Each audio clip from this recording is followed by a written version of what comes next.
Hello.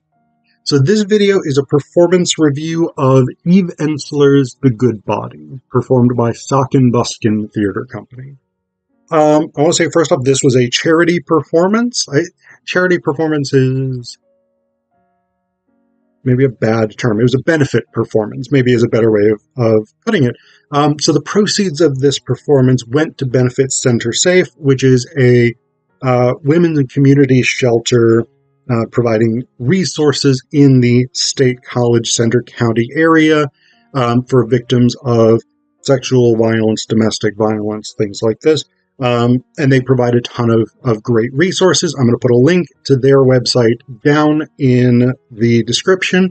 They're a super organization. If you can support them either monetarily or with your time or something like this, it's a tremendous thing to do. So, let's talk about The Good Body. So the performance was directed by Stephanie Weitzel, this was her first directorial excursion, and she knocked it out of the park. It was a great performance. The play itself is primarily concerned with women's experiences, especially Ensler's own experience of body anxiety, I guess is the easiest way of putting it. Particularly about feeling fat, about not being happy with specific portions about women not being happy with specific portions of their bodies, etc., etc. And I'll mention this peripherally. That's a very common issue. It's a very common issue regardless of gender. Men are often very anxious about our bodies as well. But I'd say there's a wider range of socio-cultural and institutional forces arrayed to police women's bodies than men's bodies, in most cases. There's some areas of male anatomy that are very heavily socioculturally envisioned in certain ways in order to be good. But women often experience this sort of across the board. This generalized body anxiety. And this is... So Eve Ensler also wrote The Vagina Monologues. That's probably her most famous work. It's performed all the time. Actually, when I was an undergrad, I think they were doing it every year on behalf... I forget what organization within the university was putting it on, but they put it on as a fundraiser basically every year.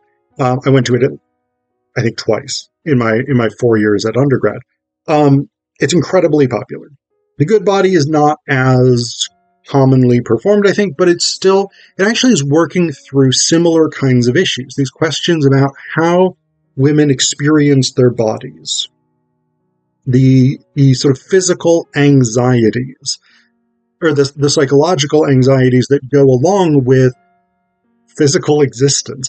There's an interesting sort of Cartesian element to this, the mind-body issue, because there are moments in the play in which various speakers, because it is spoken from various narrators' perspectives, with Ensler as the sort of the overarching thread, like her anxieties. And I'm saying her anxieties. I really should caveat that the character Eve Ensler, who's not necessarily the same as the playwright. I want to make that distinction. This is a constructed character, even if this is largely autobiographical, and I don't know how largely autobiographical it is. But the character of Eve Ensler in the play is the sort of the glue that holds the whole thing together. We get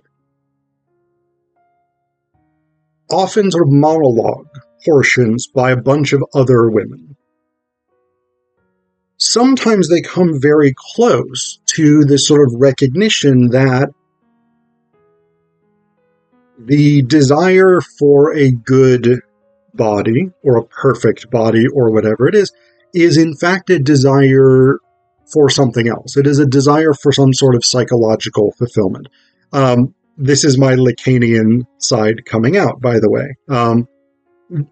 What Jacques Lacan, I think, would say about this, about sort of anxieties about appearance, about the physical body, etc., is that this is a castration anxiety, essentially. This is an anxiety created by the nature of human beings existing within the symbolic order, that is the order of language,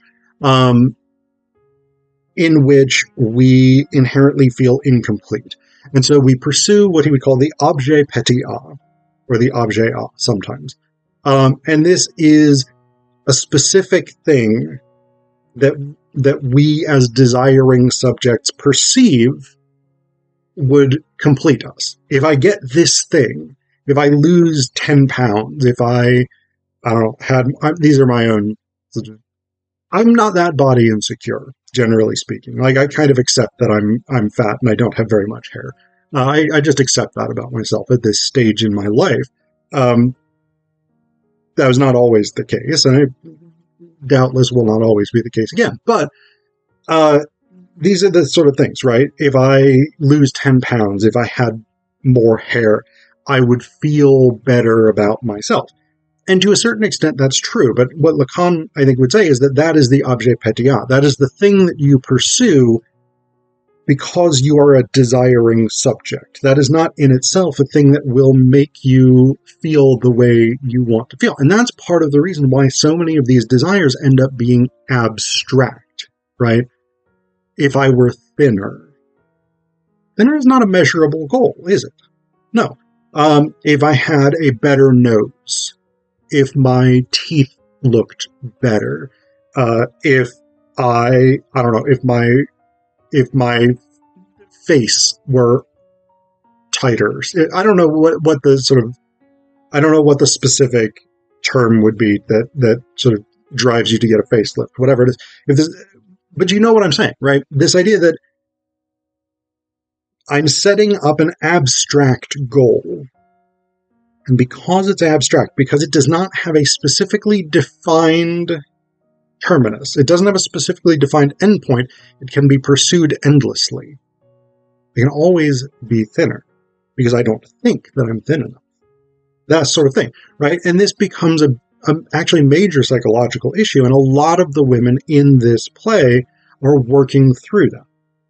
So that's the general gist of the play, with my sort of editorial commentary about the content itself and the ways in which body image is often used directly to manipulate women. That's a major component of it, whether that's by the media, whether that's by family members, whether that's by lovers, partners, whatever it is. It's a huge problem, I think. #woke. But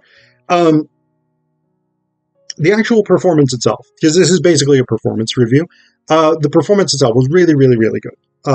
We had an amazing team.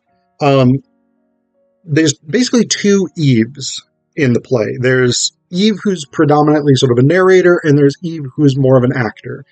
So Sandy Adams played Eve, who is more of an actor. Like, in most instances, when Eve gets up and physically does something or interacts with other characters, Sandy Adams was playing that role, but also had monologues that were really delivered well. Veronica Rosenberger played more narrator Eve, who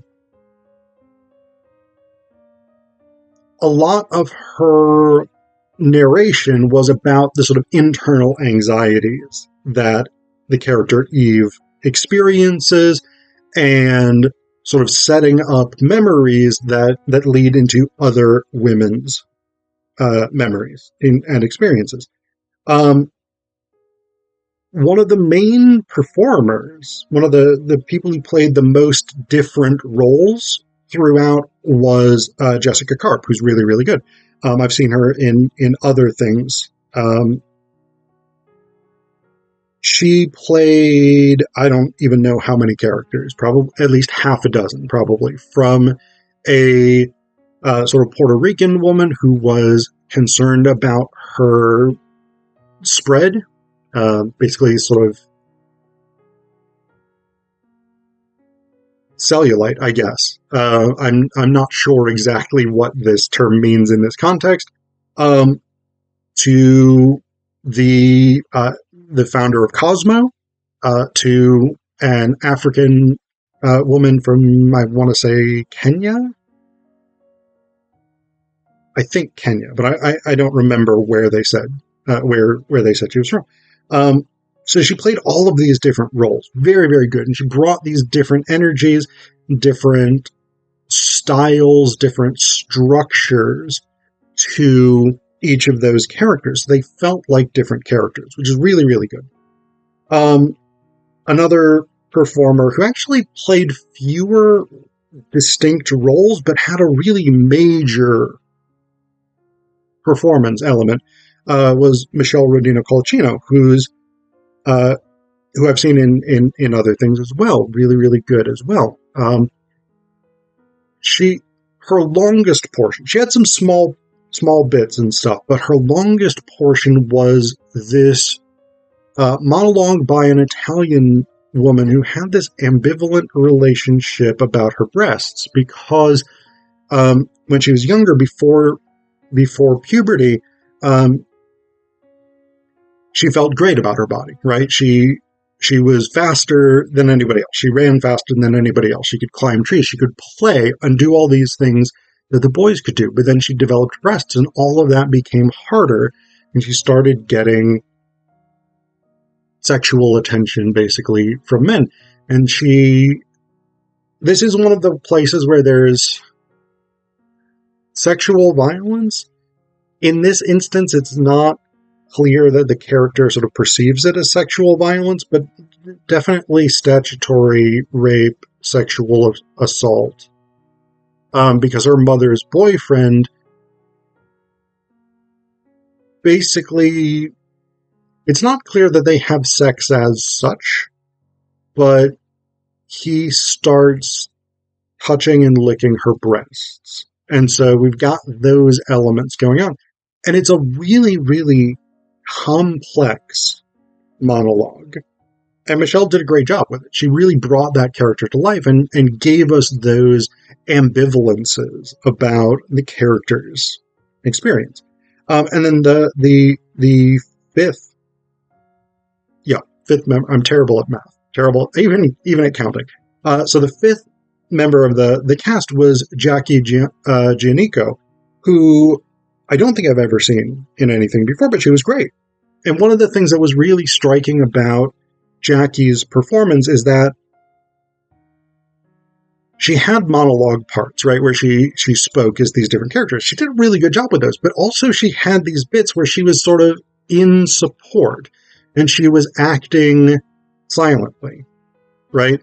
Like there's this bit where when Jessica is performing as the founder editor of Cosmo,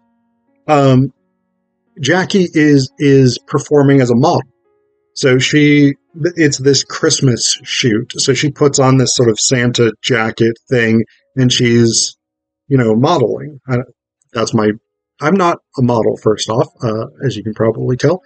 I'm also sitting in a chair, but she did a much better job than that, right? So she actually was striking these modeling poses. She took off the Santa jacket and flung it over her shoulder and did some of those type things. And then the Cosmo editor, whose name I can't remember, it is what it is, she wants to share some edamame with Eve, who at that point was being played by Sandy. And she gives one little bit of edamame to Jackie because she is a model. She can't eat much. And Jackie spent a really long time throughout the rest of this conversation between the Cosmo editor and Eve, just sort of minutely chewing away at this one piece of edamame, and it was so interesting. And again, it was a small thing that wasn't really central, but that sort of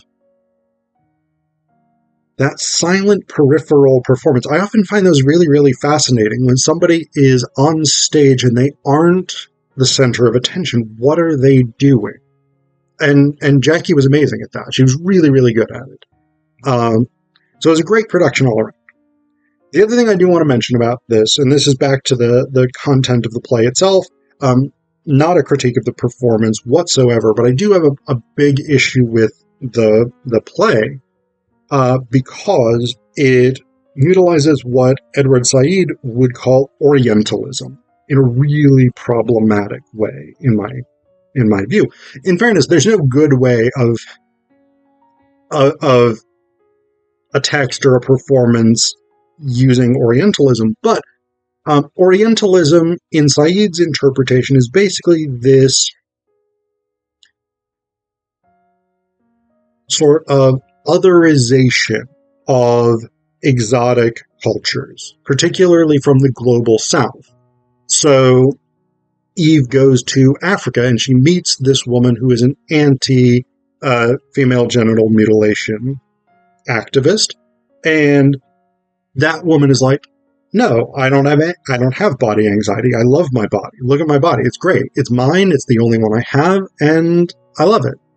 And then she goes to India and she meets this woman in the gym who is like, yeah, I'm fat. I'm supposed to be fat. That's great. That's the right thing. I'm happy with my body.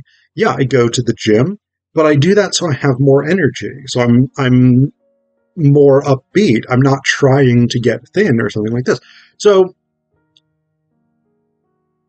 the only woman from the US or Europe that we meet who is happy with her body is a woman at the health spa, fat camp, the characters call it.